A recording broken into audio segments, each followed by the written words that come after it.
شکر ادا کرتا ہوں کہ خداوند قدوس نے ہمیں اور آپ کو دین کے لیے اور دینی اجلاس میں دینی رہنماؤں کی زیارت کرنے اور ان کے کلام سے مستفید ہونے کا اللہ رب العزت نے موقع دیا۔ سب سے بڑی بات تو یہ ہے کہ مجمع کا زیادہ ہونا یہ بھی اگرچہ ایک اہمیت کا حامل ہے، اس لیے کہ ہم نے اپنے اکابر سے سنا ہے کہ جس جگہ پر 40 آدمی ایک جگہ پر جمع ہو جائیں دین کی نسبت پر، تو اللہ رب العزت کا ایسا کرم ہوتا ہے کہ ان 40 آدمی میں سے کسی ایک انسان کا دل ایسا ہوتا ہے جو نرم ہوتا ہے اور اس کے اوپر صحیح اور غلط بات کا اثر پڑتا ہے اور دلوں کے اوپر ہی تمام اعمال کا دار و مدار ہے۔ حدیث میں آتا ہے انما الاعمال بالنیات، بخاری شریف کی پہلی حدیث ہے، اور بخاری شریف آپ جانتے ہو، سنتے تو بہت ہو، لیکن بخاری شریف کا مرتبہ جانتے ہو کیا ہے؟ قرآن کریم کا مرتبہ تو بہت بڑا ہے۔ آقائے مدنی تاجدار مدینہ محمد عربی صلی اللہ علیہ وسلم نے ارشاد فرمایا خیرکم من تعلم القرآن وعلمہ، کہ تم میں سب سے بہترین انسان وہ ہے جو قرآن کو سنے اور سنائے۔ قرآن سے بڑھ کر تو کوئی کلام نہیں ہے، لیکن قرآن مجید کے بعد اگر کوئی کتاب ہے تو اس کے بارے میں آیا ہے کہ وہ صحیح بخاری شریف ہے۔ اسی لیے اکابر نے فرمایا کہ اصح الکتب بعد کتاب اللہ الصحیح البخاری، تو بخاری شریف جو قرآن کریم کے بعد تمام کتابوں میں سب سے بڑا درجہ رکھتی ہے، اس کی پہلی حدیث یہ ہے انما الاعمال بالنیات، تمام اعمال کا دار و مدار نیتوں پر ہے۔ تو بہرحال میں یہاں عرض یہ کر رہا تھا کہ اس آدمی کے دل کی وجہ سے اللہ تعالیٰ اس مجمع کی مغفرت فرما دیتا ہے، لیکن اگر مجمع اللہ کے لیے نہیں بلکہ دنیا کے کسی اور کام کے لیے جمع ہو، دینداری سے ہٹ کر، اس سے زیادہ یوں کہہ لیجئے کہ عیاشیوں میں مبتلا ہو، ناچ گانوں کی محفلیں سجائی گئی ہو اور وہ مجمع اس سے زیادہ مقدار میں ہو، تو اس مقدار کی کوئی اہمیت نہیں باقی رہتی ہے، وہ سارا کا سارا مجمع گنہگار ہے۔ مگر میرے بھائیوں، اللہ رب العزت نے اسلام اور اسلام کے ماننے والوں کو یہ قانون دیا، یہ قرآن دیا، یہ بخاری شریف اللہ رب العزت نے ہمیں اور آپ کو عنایت فرمائی۔ رسول اکرم صلی اللہ علیہ وسلم کی احادیث ہمارے سامنے ہے میرے بھائیوں۔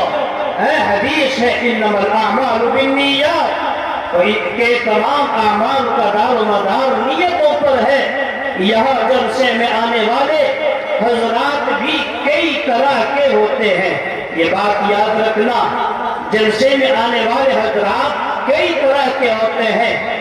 کچھ حضرات تو وہ ہوتے ہیں جو اس نیت سے آتے ہیں کہ بھئی چلو دین کی مجلس ہے، دین کی محفل ہے، وہاں علماء کرام آ رہے ہیں، ان کی زیارت کریں گے، علماء کرام کو دیکھیں گے اور علماء کرام کو دیکھ کر کے ان سے مشرف ہوں گے، ان کی زیارت کا شرف حاصل کریں گے۔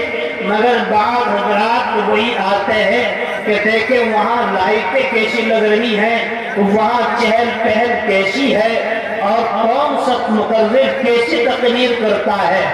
بعض تو اس نیت سے آتے ہیں کہ کیا تقریر کرتا ہے، دیکھو الفاظ میں یہی فرق دیکھ لینا۔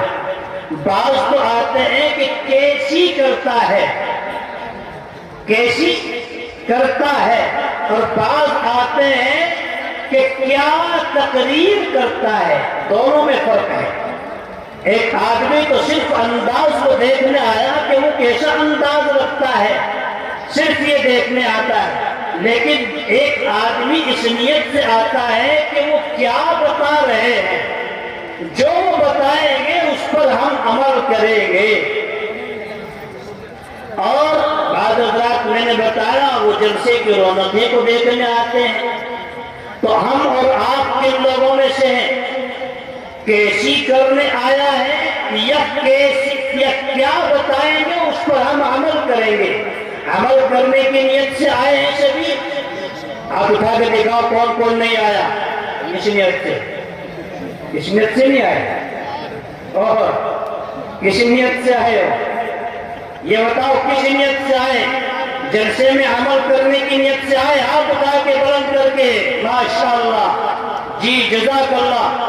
اب جب ہم یہاں جمع ہو گئے ہیں، آپ اٹھا کر اس بات کا عہد کریں کہ جب ہم جلسے میں آئے تو جلسے کے کسی نظام کو، کسی قانون کی خلاف ورزی نہیں کریں گے انشاءاللہ۔ کریں گے؟ نہیں کریں گے۔ ہاتھ اٹھا کر کے ہم اپنے اس اجلاس کی جس طرح بھی ہوگا اپنے اس اجلاس کا تعاون کریں گے۔ اگر ہمارے کسی بھی عمل سے جلسے پہ فرق پڑتا ہے، کسی بھی عمل سے جلسے کی انتظامیہ پر فرق پڑتا ہے، مدرسے کے تعاون پر فرق پڑتا ہے، تو اس کا گنہگار وہ ہوگا جس نے اس کام کی شروعات کی ہے۔ اس لیے اللہ ہماری حفاظت فرمائے۔ اس لیے میرے بھائیوں، بزرگوں اور دوستوں، جو ہمارے مہمانان کرام یہاں جلسے میں تشریف لائے، اس گاؤں کھڈا کے غیور اور کمیٹی کے زندہ دل انسانوں کی دعوت پر، اور ہمارے قاری محمد جعفر صاحب اور اسی طرح ان کے ماشاءاللہ شانہ بشانہ چلنے والے مفتی مدثر صاحب اور دیگر اساتذہ کرام، چونکہ اساتذہ بھی مدرسے کے محتمم کے ہاتھ اور پاؤں ہوا کرتے ہیں۔ اکیلا انسان کچھ نہیں کر سکتا، اس کے جو ہاتھ پاؤں ہیں وہ مدرسین کرام ہیں، ملازمین کرام ہیں، اور اس میں پاور پہنچانے والے یہ جو اسٹیج لگا ہوا ہے، یہ اسٹیج یہ مان لیجیے ٹرانسفارمر ہے۔ لائٹ جو آ رہی ہے، لائٹ تو اپنے آپ میں خوش ہے کہ میں نے سب کو روشن کر دیا، مگر اس میں لائٹ کہاں سے آ رہی ہے؟ ٹرانسفارمر سے آ رہی ہے، یہ جنریٹر سے آ رہی ہے۔ اسی طرح یہ جو اسٹیج پہ حضرات بیٹھتے ہیں یہ ٹرانسفارمر ہے، اور ٹرانسفارمر ہی کا کام کریں گے انشاءاللہ۔ آپ اٹھا کے دکھا دیں آپ حضرات، ٹرانسفارمر کا کام کریں گے انشاءاللہ۔ اپنے کسی کام سے، کسی عمل سے مدرسے پر اگر آنچ آتی ہو تو ہم اپنے آپ کو نیچے گرا دیں گے، مگر مدرسے کی عزت پر، جلسے کی آبرو پر کوئی حرف نہیں آنے دیں گے انشاءاللہ۔ انشاءاللہ تو کہہ کے انشاءاللہ حرف نہیں آنے دیں گے۔ ہمارے آپسی معاملات اپنی جگہ، مگر مدرسہ اپنی جگہ، مسجد اپنی جگہ، جلسہ اپنی جگہ۔ اسی لیے کسی نے کہا ہے کہ ایک ہی صف میں کھڑے ہو گئے محمود و ایاز۔ یہ اگرچہ کہا تو ہے نماز کے متعلق، اس لیے کہ دنیا کا قانون ہے جب بیٹھتے ہیں تو بڑے کو سرہانے بٹھایا جاتا ہے، بڑے کو سرہانے بٹھایا جاتا ہے، اور اس سے چھوٹا اس کے برابر میں، پھر اس سے چھوٹا اس سے برابر میں، لیکن جو سب سے بڑا ہوتا ہے اس کو سب سے اونچے بٹھایا جاتا ہے۔ میرے بھائیوں، مگر نماز میں ایسا نہیں ہوتا ہے۔ ہاں امام تو سب سے اوپر رہتا ہے جو نماز پڑھا رہا ہے، وہ رسول اکرم صلی اللہ علیہ وسلم کا جانشین ہے جس وقت نماز پڑھا رہا ہے۔ میرے بھائیوں، خدا کے غیور مسلمانوں اور مہمانان کرام، یاد رکھیے وہ امام جس وقت مصلی امامت پر جا چکا ہے وہ آپ کا قائد بن چکا ہے، آپ کا رہبر بن چکا ہے، وہ آپ کا پوتا بھی ہو سکتا ہے، وہ آپ کی اولاد بھی ہو سکتی ہے، مگر جب وہ مصلی پر کھڑا ہو گیا ہے پھر اس کا مقام سب سے اوپر ہو گیا ہے۔ اسی لیے حضرت عمر رضی اللہ تعالی عنہ نے غلام، پہلے زمانے میں جہاد ہوا کرتا تھا، جنگیں ہوا کرتی تھی، تو جنگ میں کچھ آدمیوں کو پکڑ کر جس نے اپنے قبضے میں کر لیا اس کو کیا بنا دیتے تھے؟ غلام بنا لیا کرتے تھے۔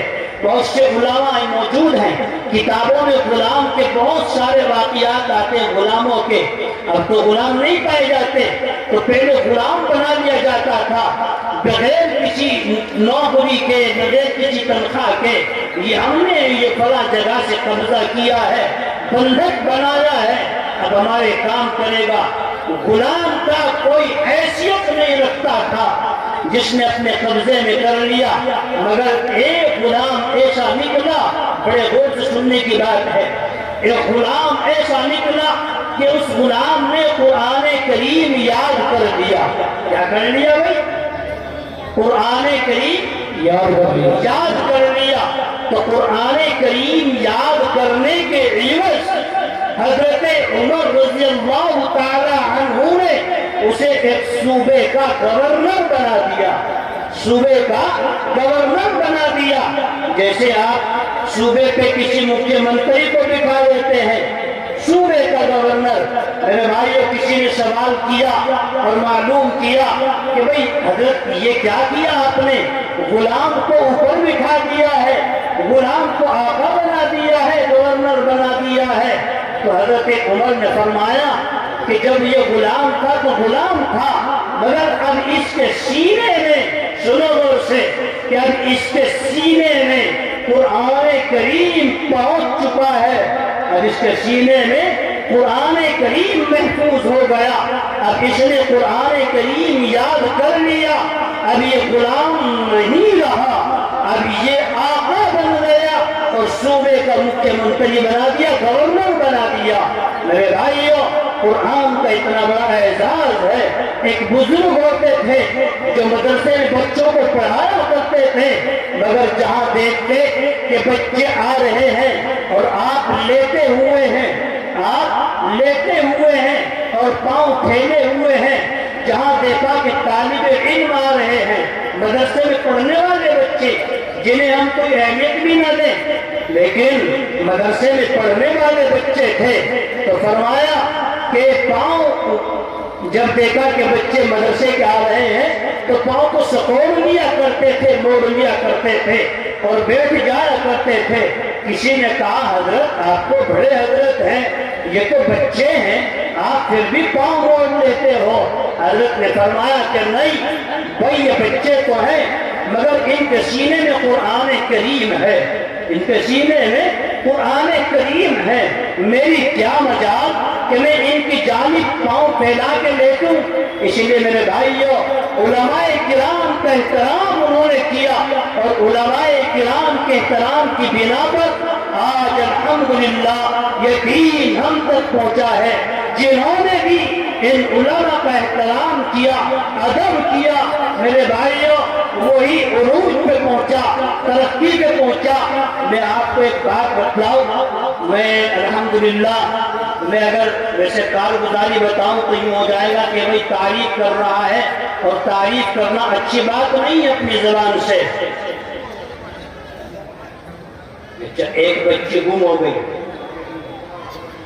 جدھر عورتیں بیٹھی ہوئی ہیں، عورتوں کی نشست گاہ میں ایک بچی ہے وہ غائب ہو گئی، جس کی وہی بیٹھی ہوئی ہے، وہ جس کی ہو وہ جا کے وہاں سے اٹھا لے۔ عورتوں کی نشست گاہ جہاں پر ہے تو وہاں ایک بچی بیٹھی ہوئی ہے، اور جہاں چندہ ہو رہا ہے وہاں بیٹھی ہے، تو وہاں سے اس بچی کو، جن کی بچی غائب ہوئی ہو، وہاں سے لے لے، چھوٹی سی بچی ہے، وہاں سے لے لے۔ اس بچی کا نام سمیرہ ہے، وہ اپنا نام سمیرہ بتا رہی ہے۔ جہاں ہماری مائی بہنیں بیٹھی ہوئی ہیں وہ بچی وہاں ہے، جس کی ہو وہ جا کر کے وہاں سے لے آئے۔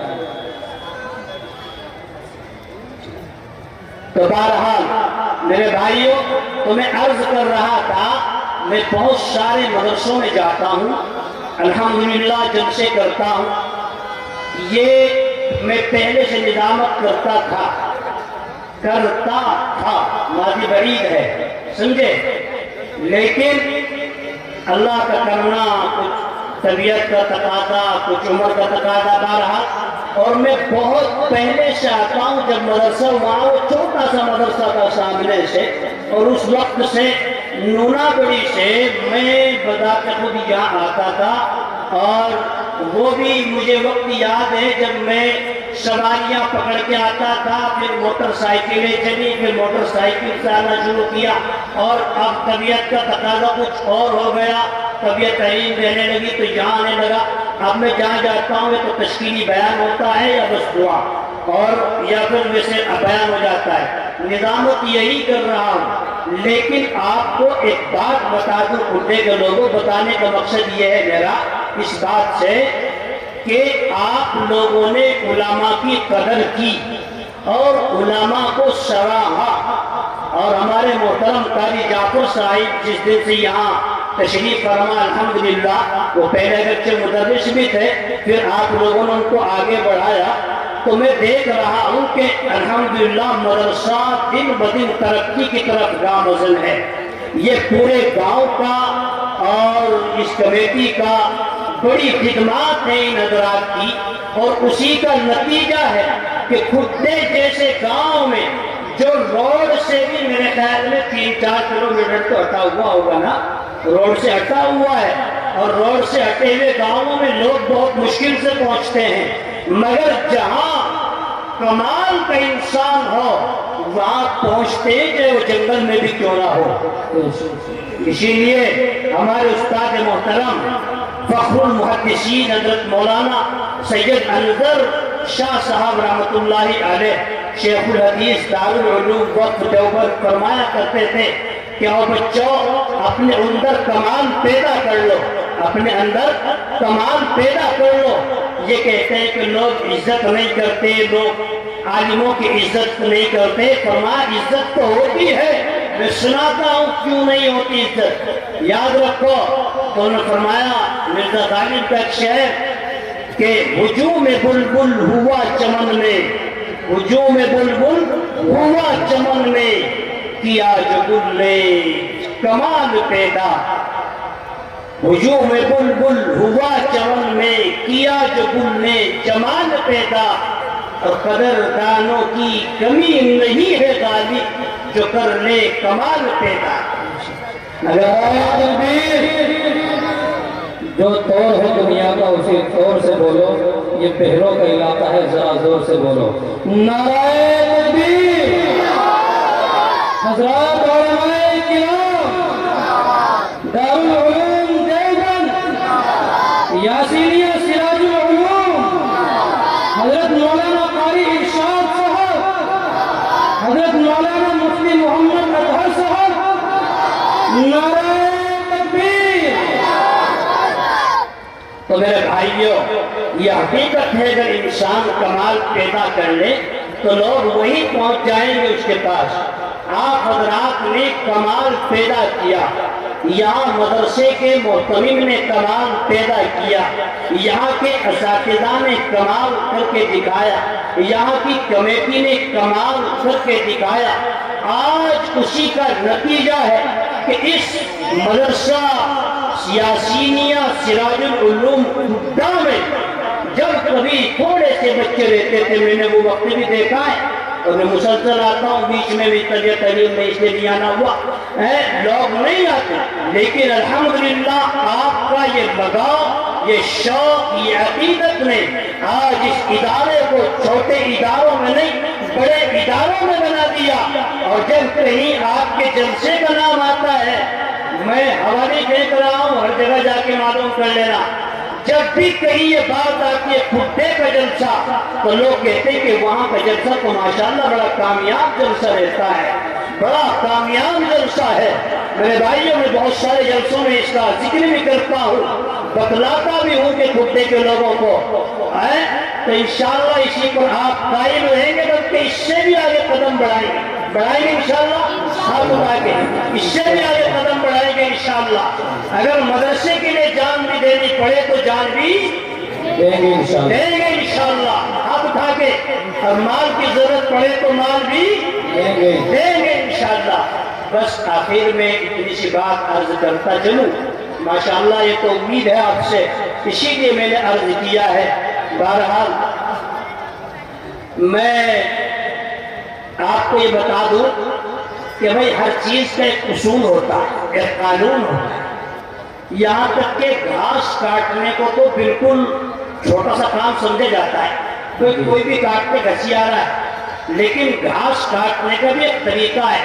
میں بھی کسان کہ بھئی کہاں سے مٹھی پکڑنی ہے اور کہاں تاکی چلانی ہے، کتنے اوپر سے پکڑنا ہے، کس طرح رکھنا ہے نہیں ہے۔ اسی طرح نماز کا بھی ایک اصول ہے، امام کو یہاں کھڑا ہونا ہے، اس سے اتنے ہٹ کر کے مقتدیوں کو کھڑا ہونا ہے۔ اگر امام مسجد میں کھڑا ہو جائے اور مقتدی یہاں کھڑا ہو جائے تو نماز اچھی لگے گی، جماعت اچھی نہیں لگے گی۔ اسی طرح اس جلسے کا بھی نظام ہے، جن لوگوں کو اسٹیج کے لیے مدعو کیا گیا ہے وہ اسٹیج پہ مدعو رہے، جن حضرات کو کے لیے یہ جلسہ کا سجایا گیا ہے وہ یہاں بیٹھے۔ تو انشاءاللہ اس ضابطے کے تحت اگر چلیں گے تو آپ کا جلسہ کامیاب ہوگا، کامران ہوگا، اور اس کی کامیابی کا سہرا آپ کے سر ہوگا۔ اس لیے میری آپ سے گزارش ہے، یہ میرے نوجوان جو کھڑے ہوئے ہیں یہ سبھی حضرات بیٹھنے کی تھوڑی کوشش کر لیں۔ جزاک اللہ، کچھ ادھر کا علاقہ خالی ہے، ماشاءاللہ، جزاک اللہ۔ بھائی واہ، اب قرآن کریم کی تلاوت ہونے جا رہی ہے، اور قرآن کریم کی تلاوت بھی الحمدللہ وہ اس کے بعد کمال قاری کریں گے جن کی تجوید و قراءت کے چرچے ہندوستانی میں نہیں بلکہ بیرون ہند بھی، دوسرے ممالک میں بھی جن کی تجوید و قراءت کے چرچے ہوتے ہیں، اور جن کا زانوے تلمس طے کرنا، جن کے سامنے پڑھنا طلبہ اپنی سعادت سمجھتے ہیں۔ میں مدرسہ نونا بڑی بڑے مدرسے سے دارالعلوم اشرفیہ دیوبند میں شعبہ افتاء میں پڑھانے کے لیے آتا ہوں۔ اگر طبیعت کی خرابی کی وجہ سے کبھی غیر حاضری بھی ہوتی ہے، لیکن حضرت قاری صاحب کو وہاں میں نے بارہا دیکھا، اور بڑی محبت کے ساتھ، بڑی عقیدگی کے ساتھ وہاں تشریف لاتے ہیں۔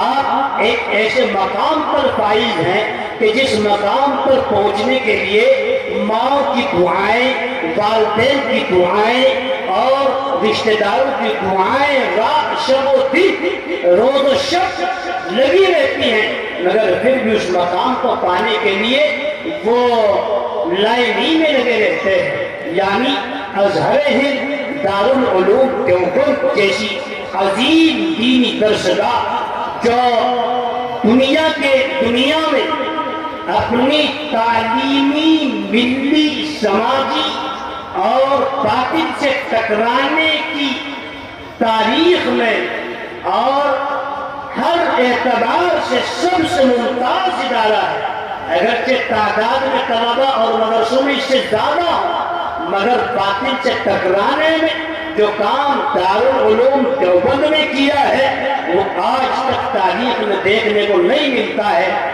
اس عظیم ادارے کے شاپا وقار استاد اور شعبہ تجوید کے مقبول قاری خوش الحان حضرت مولانا قاری ارشاد صاحب دامت برکاتہم العالیہ، جنہیں اللہ نے مقام و مرتبے کے ساتھ وہ سب سے پہلا مقام دیا جو ہر عام و خاص سے بات کرنے میں کبھی کسی طرح کا تسنع ان کے اندر نہیں پایا جاتا ہے۔ عام سے بھی وہی بات، خاص سے بھی وہی بات، حالانکہ وہ مقام و مرتبے کے اعتبار سے بہت بلند ہے۔ تو آئیے اسی عظیم شخصیت کو میں آپ کی طرف لے چلوں، آپ کو انہی کی طرف لے چلوں۔ یہ آپ کا اجلاس اب قرآن کریم کی تلاوت سے اس کا آغاز ہونے جا رہا ہے، اور یہ آپ کو معلوم ہے کہ دنیا میں جتنے بھی مذاہب ہیں، جتنے بھی مذاہب، ہر کمیونٹی کا انسان جب بھی وہ اپنے مذہب کے اعتبار سے کوئی پروگرام منعقد کرتا ہے یا کوئی بات شروع کرتا ہے تو وہ ایسے کلام سے کرتا ہے جو ان کے نزدیک سب سے باوقار اور سب سے بابرکت ہو۔ اور ظاہر ہے کہ ہم مسلمانوں کے نزدیک قرآن پاک سے بڑھ کر کوئی کلام نہیں۔ یوں تو دنیا میں ہزاروں کتابیں آئیں مگر وہ غیر محفوظ رہی، اور قرآن کریم کا جب نمبر آیا تو اس کی حفاظت اور صیانت کی ذمہ داری رب کائنات نے اپنے ذمہ لی اور فرمایا اِنَّا نَحْنُ نَزَّلْنَا الذِّكْرَ وَإِنَّا لَهُ لَحَافِظُونَ۔ اور اس کلام کو روح الامین یعنی جبرائیل امین علیہ السلام جیسے مکرم فرشتے کے ذریعے اس امانت کو بھیجا۔ نزل بہم روح الامین، ایسے طاقتور فرشتے کے ہاتھوں بھیجا جن پر کوئی غلبہ نہیں پا سکتا، تو تغیر و تبدل کا تو وہاں شائبہ بھی نہیں۔ ذی قوت عند ذی العرش مکین، اور ایسے وقت میں، خاص ایسے وقت میں اس کلام کو نازل کیا جو ملائکہ کے نزول کا وقت ہے اور دعاؤں کی قبولیت کا وقت ہے۔ اِنَّا أَنزَلْنَاهُ فِي لَيْلَةِ الْقَدْرِ، اور ایسی ذات بابرکت پر اس کلام کو نازل کیا گیا ہے جو ہر عیب سے منزہ مبرہ اور ہر اعتبار سے تخلیق کائنات کا سبب، اور اگر محمد نہ ہوتے تو کچھ بھی نہ ہوتا، یہ زمین بھی نہ ہوتی، آسمان بھی نہ ہوتا، کچھ نہ ہوتا۔ ایسی ذات بابرکت پر اِنَّكَ لَعَلَىٰ خُلُقٍ عَظِيمٍ، نبی پاک صلی اللہ علیہ وسلم پر اس کلام کو نازل کیا گیا ہے۔ تو جب اتنی خصوصیات کے اس کلام سے اللہ رب العزت نے ہمیں اور آپ کو نوازا ہے، تو پھر کیوں نہ ہم اسی کلام سے اپنی اس محفل کا آغاز کریں۔ تو آئیے اسی بابرکت کلام سے اپنی اس محفل کا آغاز کرتے ہوئے میں مدعو کر رہا ہوں شیخ القراء اور استاد الاساتذہ، استاد القراء حضرت مولانا قاری محمد ارشاد صاحب دامت برکاتہم العالیہ، استاد حدیث، استاد تجوید و قراءت دارالعلوم دیوبند۔ میں حضرت والا سے انتہائی ادب و احترام کے ساتھ ملتمس ہوں کہ حضرت والا تشریف لائیں اور تلاوت کلام اللہ سے ہماری اس بارونق اجلاس کا آغاز فرمائیں۔ اس شعر کے ساتھ کہ اب بھی ہو سکتی ہے تجھ پہ بارش لطف امین، سب کے لیے یہ اب بھی ہو سکتی ہے تجھ پہ بارش لطف امین، کر تلاوت مرد مومن روز قرآن کریم۔ کریں گے انشاءاللہ، سب کریں گے اور سنیں گے انشاءاللہ۔ حضرت مولانا قاری ارشاد صاحب تشریف لا رہے ہیں، جلسے کا آغاز فرمائیں گے انشاءاللہ۔